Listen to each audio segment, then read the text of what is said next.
Hi, crafty friends. Today we are working on the right hand side of layout 2. I am Tina, your crafty guru, and I love using our scrapbooking workshop kits to work on a regular scrapbook album. So, in doing workshop kits, I allow myself to stay current, have the option of adapting or adjusting the layouts to fit my needs, and I can pick and choose what I like and adapt them accordingly. It's a lot of fun. It's very easy, requires almost no additional materials, and it also allows me to have a little bit of time when life is just throwing me too many curveballs to still get my creative energy out and relive happy memories. I know some people use the workshop kits to catch up on back layouts, and I actually use them for current layouts while using my other time when I have more energy and design competency. Because people tell me, oh, I'm not that creative. Well, sometimes I'm not either, right? Sometimes I am just like you.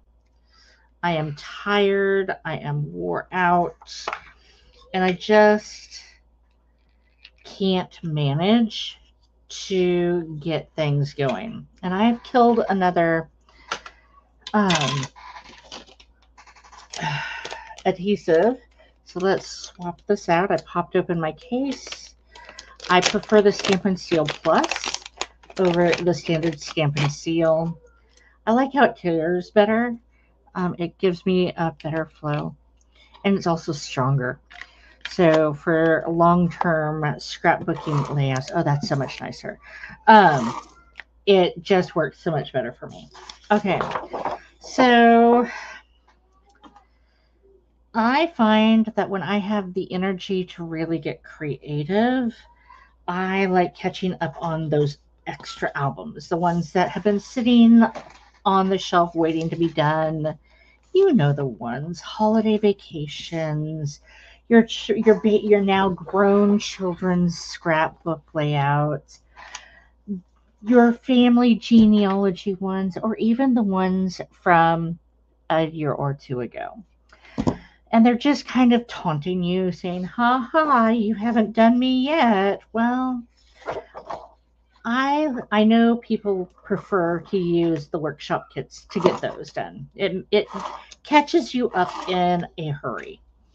I figured they've been sitting on the back burner long enough that if it takes me a little longer to get them done, no big deal. So I just stay current with my workshop kits and I build from there. Okay, I've attached my photos. I used the linen thread yesterday. So let's cut the sticker and trim the ends. It says to trim at 11 inches. And we're going to run with it being this sticker. It could be the bottom one, but I think this is a little smaller, maybe? I don't know. Anyways, and so let's go ahead and get this to 11 inches.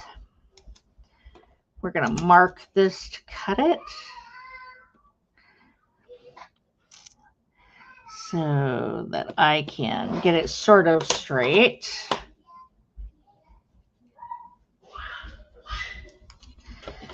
And this is going to be scrap. And I know this because I looked at my picture. See how it's shorter? So it's going to have me do a little arrow and chevron. I'm going to do that when I lay it down, which is momentarily. So I am pretty much ready to attach all my things and do the final cuts. So let's move things around so my desk is a little bit more tidy. And let's start up here. I'm going to do these two photos. There's nothing tucked behind this one. So I'm going to get those in line, and that will tell me where this chevron sticker is going to be going. Okay. So my top two photos are right here, and they're going to be pretty close together with a nice little batch of matting. Okay. And if I look at my instructions, it gives me the measurements. It tells me that this photo is 2.5 inches from the edge and 1 3/4 inches from the top. Guess what? I'm eyeballing it. It's what I do. I know some people really twitch with eyeballing it. You end up with more crooked photos. And, you know, this is just authentically me. And people have learned to either love it or hate it. And you get to do you. Okay. Next down will be here. So I know I'm going to want my chevron sticker right about there. So let's go ahead and trim this up so it's nice and tidy. And I'm doing it off center. These chevrons are off center too. And so I'm just going with the pattern that is naturally there. And then I am going to trim up this end, doing the same.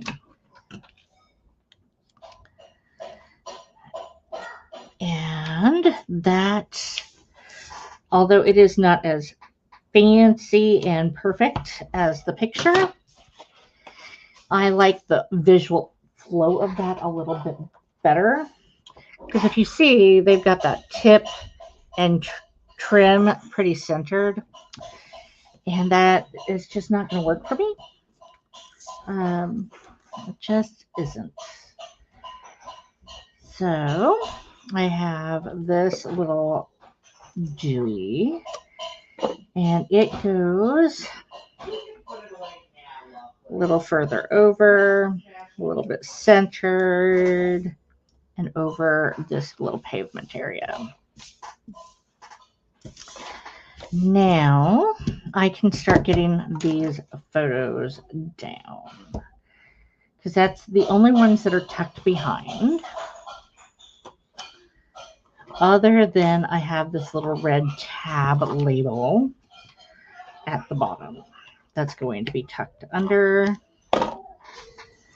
So we're going to line that up and tuck it in. At which point I could add a little more adhesive here just to make it really secure. I'm going to go ahead and line that up like so. And final photo.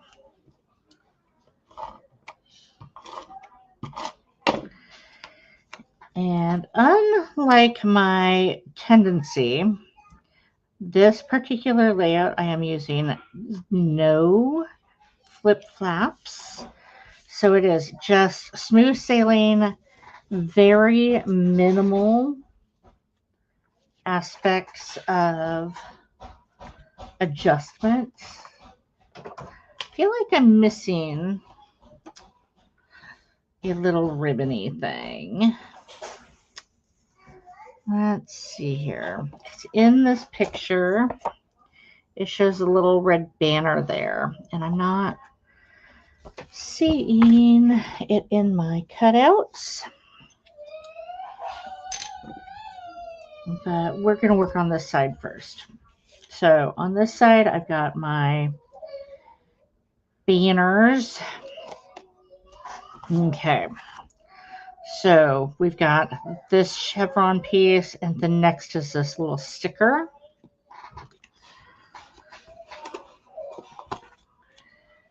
And that just overlays a tiny little bit. And we'll get that placed. And then we've got the Let's Hike.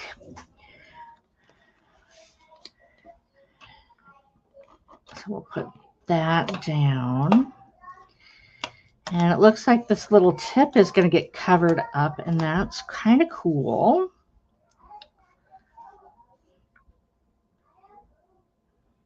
So let's do that. Next is the sticker that says Adventure. And it looks like it's actually attached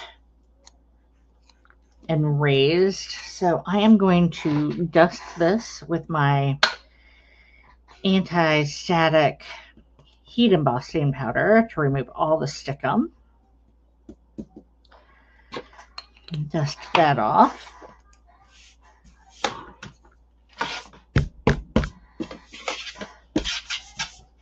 Then we're going to add some dimensionals to give this some visual lift. And I'm just going to use an edge. I've got it and I don't want to waste it. And it's perfect for this little straight piece. Just like so.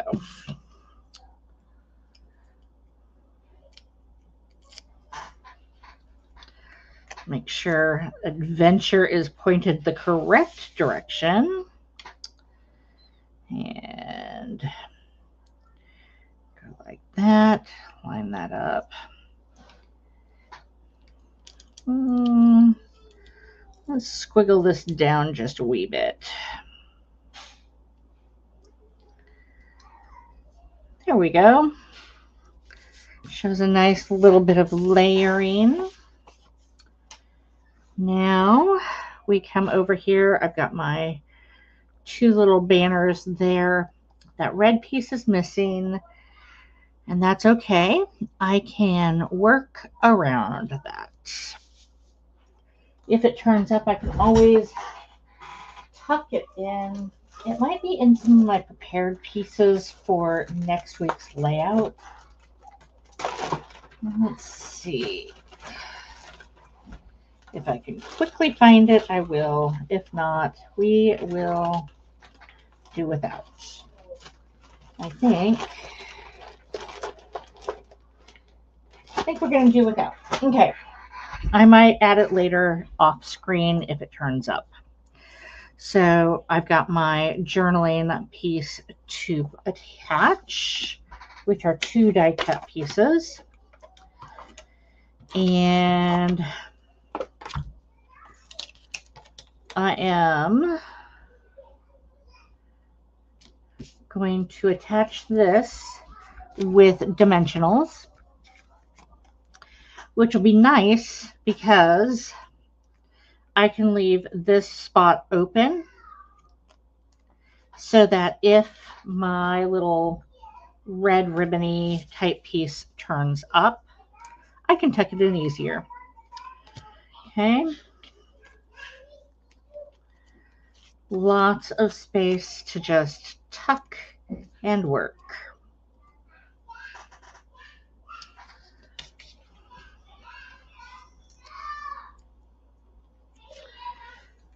Toot, toot. And then one in the middle just to help support it. Go through, remove all of the backing. And I have a waste bin by my foot that I just drop all of these backings and waste in that I then take to the recycling bin at the end of each crafting week. Just like so. Okay.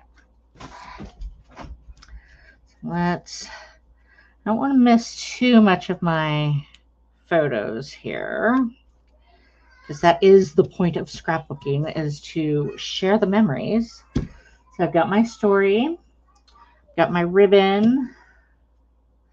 I suppose I could have done that a little higher, but anyways, now I am going to add Life is Better Outdoors. And again, we're going to tap this with my anti-static pouch to make it not sticky.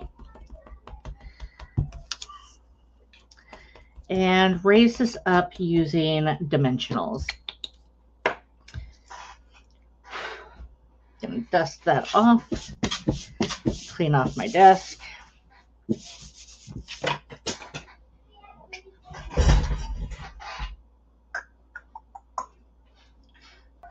I've dusted that all off. My surface is tidy. I know that the top edge is going to be overlapping some of my raised items. So we're going to go ahead and add some dimensionals down here. And get that framed in. Another couple or two. It doesn't take a lot. You just want this nicely supported. We're going to go ahead and lift up my backing.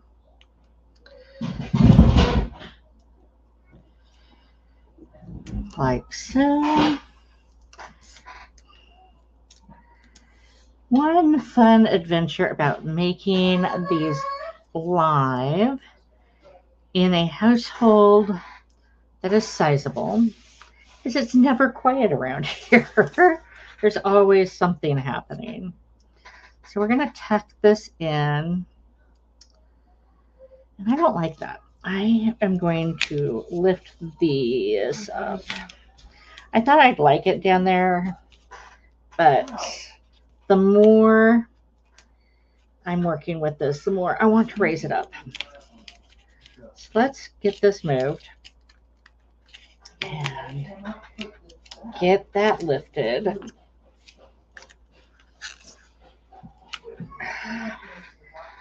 And move some of this around.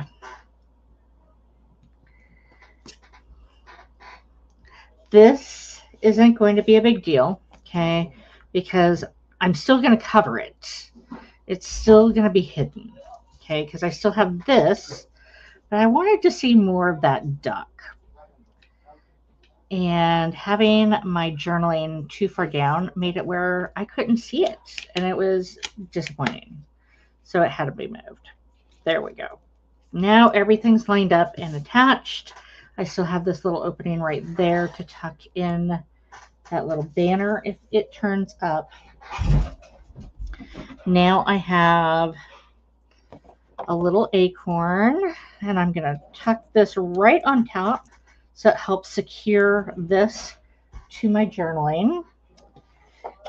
And then we're going to nicely tuck in a little heart up top and on bottom. And just like so. This now has some color and dimension. We are going to support this by sliding a dimensional behind this heart,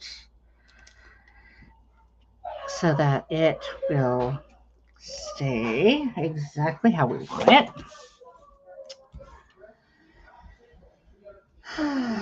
And there we go. It is all done, other than if I find that little piece that goes right there.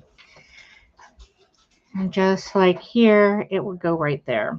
I have a lot of my ribbon and chevron sticker tucked a little mishapped, but I really like it. I don't want it standing out so much for this layout.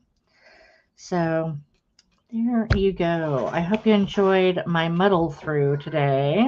I did poke myself with my snips, because guess who put their snips on the table and did not close them? So in shifting in my dusting, I poked my finger. So be careful and use the cover if you can. Bye for now. Until next time, keep on crafting and